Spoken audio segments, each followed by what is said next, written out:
Hey, what is up, mortals? It is Mr. Zombie here with a new video for you. Welcome to part 10 of What If Deku Was a Nomu. I just wanted to greet you guys by saying sit back and relax. You're in for a treat. So, we begin. Beneath a thunderous cloud that rumbled with malice was its master, floating with forthright fury and elegance. This was the moment he spent most of his adult life waiting to achieve. A society ruled solely by those born with powerful quirks. And standing in his way were the last two individuals that could stop him, even if it was a minuscule possibility. One wore a composed mask, calculated and measured. The blonde teenager knew that he had to choose his next action wisely. The other foamed at the mouth, glaring daggers at the man who brought pain to one of those that he loved. Both teens began their respective onslaughts in unison. It's a real shame such power will go to waste. You both could have had great lives in the new world. Nine brought his hands down with a dramatic swing. Bolts of lightning comparable to stage light beams burst forth from the cloud, filling the area with the sound of their thunderous wails and blinding lights. The raging youth that was Deku danced between the blasts, contorting his body at odd angles, inching closer in a blur. Muriel harmlessly passed through the bolts like a ghost. Die! Power! Izuku reared his right fist back in preparation. His goal was the complete removal of Nine's head. Mirko tapped into all for one, up to 70%. His goal was the incapacitation of Nine, and the hopeful capture of Midoriya. However, Nine stretched his arms out and twisted his hand in the direction of his opponents. Pointless. A split second later, the teen duo were frozen midair and unable to move. Izuku and Muriel struggled, but found that when they moved an inch, their bodies would go back to their starting position. It was as if their actions were being rewinded. Have you caught on yet? Nine said with hint of a smile in his voice. I've paused time around you, locking you both in the moment right before your blows could land. Gotta say, that little girl sure had an amazing quirk. Control over time. Nine's fingers started to glow with purple light. I could kill you both, steal your quirks, and burn this city to the ground. And there's nothing you can do to stop me. Taunting them, he moves his hands, fast-forwarding the two young heroes into old men, and then back to their present state. But where's the fun in that? Blue Dragon shot from his back, launching both teens into the pavement. I've been weak for so long. I'll cherish my newfound power by breaking you. No sooner had he said those words did the world begin to bend around him. The air folded in on itself and boiled, condensing into two glowing red spheres. I've got many quirks I'm itching to try out, so please do your best to entertain me. The balls broiled all they touched. When they reached their mark, they exploded in a bright white blast of air. Because if you can't, I'll find others that can provide adequate entertainment. Elsewhere, Mirko was dealing with her own problems. Holy crap! Mirko had to bury her fist into the concrete to keep herself from flying away. She was enjoying her fight with Chimera, till out of nowhere some new guy with insane power comes right out of left field. Amazing, isn't it, Rabbit? Chimera said, basking in the aftermath of the explosion. Well, it sure is something. Her body started to tremble with exhilaration. Hey, quick question for you before I kick your ass. Why? Why are you working for that guy? With that power you got, you could have been a kick-ass hero. The man spat at the idea. Take a look at me. That's all the answer you need. Mirko deflated. She was no stranger to quirk discrimination, especially those with mutant quirks that gave their users unappealing appearances. Damn. Well, that ruins the mood a little. Look, for what it's worth, I'm sorry. Head hung low, Chimera dusted himself off. You are all the warrior I'd hoped you were. I will ensure you live long through this day for the sake of our kind, Mirko-san. But don't think that means I'm just gonna give up and go home. Chimera tossed his trench coat to the ground, then began a violent transformation. Standing at 9 feet tall and 900 pounds, Chimera towered over Mirko with an impressive hulking physique. Okay, not bad. I'm still gonna beat you down, big guy. You hold back on me even a little and your ass is gonna... Chimera laughed, interrupting Mirko. You still think you can beat me? Fine. Then prepare yourself, Mirko. And remember, you asked for it. Muscle fibers began covering up his fur and encasing his body in a steel-like armor. This add-on was a gift from our leader, 9. Used to belong to some tough guy named Muscular. It made him a powerhouse. But for one such as I, it turned me into a true monster! Chimera shot forward, aiming a knee at Mirko's ribs. The hero dodged by mere inches but was blown back by the air pressure, responding quickly with a Muay Thai kick to his head. Mirko's heart almost skipped a beat when he brushed it off. This was it. The thrill of combat she loved and had been without. It was the lack of it that drove her to push forward and satisfy her hunger for conflict. Alright, big boy, the kid gloves are off, so don't blame me when you end up having to eat your meals through a straw for a while. Chimera huffed. If that's what you're counting on, you're gonna have to do more than tickle me. Both combatants, hero and villain, were done holding back. Not too far away, Stain and Toga had made it to the battlefield. Blade in hand, Stain surveyed the area, with his eyes fixed on 9. All he needed was one cut to bring an end to his greatest failure. All Might would then decide his fate. So, what's the plan? Toga asked, wanting to do whatever it was that Stain did and help her new friend Izuku. Wait for an opening. That guy's not in range yet. But as soon as there's an opening, I'm gonna shut him down.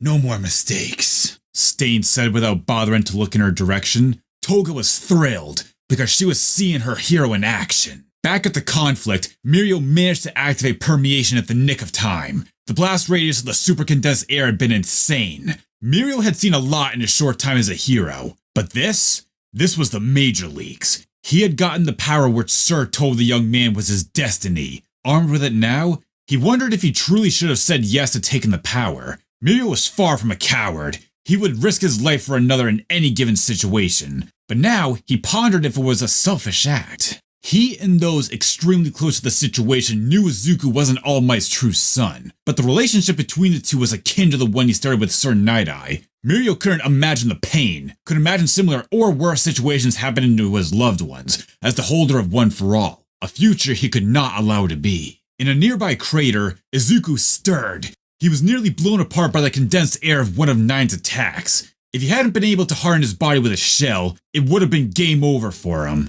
But he refused to die there. Izuku had a burning desire to accomplish his goals, which at the moment were to apologize to All Might, avenge Uraraka, and see his mother, who was probably worried sick. Like magnets, Izuku and Muriel's attention were drawn to each other. They resolved to win no matter what unified them. They regrouped and without a word, attacked as a team. Watching them zoom through the air towards him, 9 chuckled with amusement. That's right. Make me work for it. Izuku opened his mouth and emitted a powerful screech that could shatter glass and melt the brain. The sound wave tore through air, making 9's ears bleed. Disoriented, the villain created a force field around himself to block out the sound. The villain lost sight of his opponents for a fraction of a second due to the pain, and paid the price for it. Courtesy of Muriel, the young hero pounded away at the villain with frantic blows. One even broke the villain's jaw. 9 began to fall towards the ground, but caught himself in time. Using his newly acquired quirk, he rebuilt his body in time to see Deku flying towards him. 9 raised a hand, encapsulating the former hero in a bubble. With a glare on his face, 9 took aim and shot 4 fingertip blasts of energy through the teen. Izuku roared, tapping into a power his body had neglected for too long. The embers of One for All. The force field was cracking and later exploded. A look of rage plastered his face. Deku continued his charge, unaffected by the pain. Come on, bring everything you got. 9 invited them with open arms. Twin royal blue dragons emerged from 9's back and tried to catch All Might's apprentice. In an impressive show of athleticism, the green-haired teen dodged and leapt over them. When Izuku's clawed fist came within an inch of 9's face, he was frozen in time, along with Muriel, who sought to blindside the villain with a sneak attack. You two are truly remarkable. You would have made excellent additions to the new world. But like I said earlier, there's nothing either of you can do to stop me. But don't fall into despair. Your power will go towards building a new world. My world.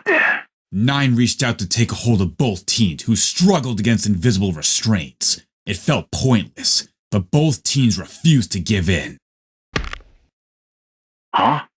What? A miracle. The horn on Nine's head melted, releasing the two teens from their time stop. A savage uppercut from Izuku and a right hook from Muriel rocked Nine's brain. Shocked but emboldened, both began to throw everything they had at Nine. They knew if the man was allowed even a moment, he could come back stronger and end them both. Unfortunately, even with the advantage they had, Nine was still able to tap into the power of All for One, and sent them both flying back. Both heroes and villains were haggard and wearing down. Both sides reached the same conclusion. The fight, it had to end now. Muriel appeared at Izuku's side. They shared a look. 100%. Deku said. I only have enough for one more big strike before my embers of One for All fade away. I can give you one last opening. Stop holding back and make it count. Yeah, I get it. Let's end it. Muriel helped Izuku to his feet. The younger teen dug deep and grabbed a firm hold of what he had left of One for All. Across the battlefield, Nine rose to his feet, bleeding from his head. His regeneration was acting slow, healing him but leaving him vulnerable. Damn it! What happened to that girl's quirk? It's like it just vanished. He cursed. That never happened before. Nine began to question if the doctor had lied to him and gave him some weaker version of All for One. While he questioned the doctor's work, he noticed the green and black bullet heading straight for him. Izuku Midoriya's right arm extended half a mile behind him, like a slingshot. Nine quickly threw up a shield to protect himself just as the fist rocked forward. Atomic Pistol Shrimp Smash!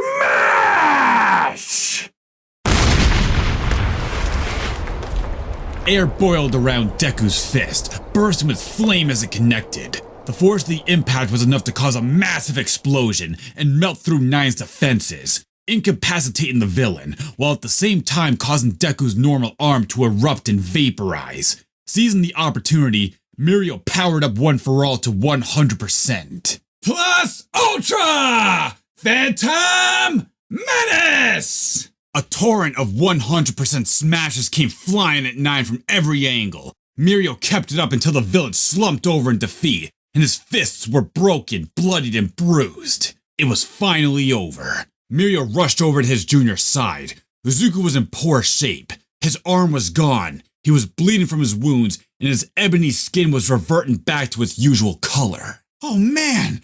Just hold on, I'll get you help! Muriel tore off his cape and did his best to stop Izuku's bleeding, when a beam of light pierced his chest. To Muriel's dread, Nine stood behind him with a pointed finger. You know, normally, I'd like to keep a calm composure. I was giving you two a sporting chance earlier, but I'm done making mistakes and playing around. The enraged villain began charging a blast in his hand, aiming his palm at the gravely injured duo. I'm ending this now. No more games. No more... In that moment, the energy in his hand fizzled out. His muscles and body were motionless as he fell to his knees, powerless. I can't move. What is this? He looked for the cause and laid his eyes on a man covered in knives and crimson clothes. The man was licking a pool of Nine's blood left behind from his battle with the teens. It's over, the man said, walking over to him with a firm grip on his katana. Without another word, he aimed the tip end of his katana at Nine's back where his heart is, and brought his sword down on the man, ending his life. The fight had finally ended. Seconds later, a loud impact erupted over a hill of debris. All Might came over the rubble, carrying an unconscious chimera over his shoulder. When he laid eyes on Izuku, the man ignored the world around him. Toshinori took the teenagers in his arms. Izuku looked up at his idol and uttered a few more words to his savior. All Might, I'm sorry. I failed you. Seconds later, Midoriya lost consciousness. Thank you all for indulging yourselves in the story thus far. I hope you enjoyed it. Now there are a few more things I'd like to go over with you before this video ends. Firstly, we've got a second channel called Anime Deep Dive. Anime Deep Dives goes deep into the facts and lore of a wide variety of anime. It's sure to expand your weeb knowledge for all kinds of series guaranteed. On top of that, we have a third channel called We the Celestials Naruto What Ifs. It's what we do on this channel already, but in the vast world and lore of Naruto. So go check it out if you're in the mood for some jujitsu action. Secondly, on behalf of We the Celestials, I'd like to thank everyone involved in the production of today's awesome content. Their details will be in the description below. Lastly, if you're interested in what we do here on We the Celestials, then I would like to extend an invitation out to join the team. The only caveat being that we only accept members 16 years and up to join our crew. You can sign up for whichever category fulfills your interest by joining the recruitment Discord using the link in the description below. Our Discord is an all-around fantastic place to be, whether you're a fan or looking to join our band of misfits. We're always looking for new members to join us. Well, that's it from us for today's video, so thank you all for watching and have a great day. 100%!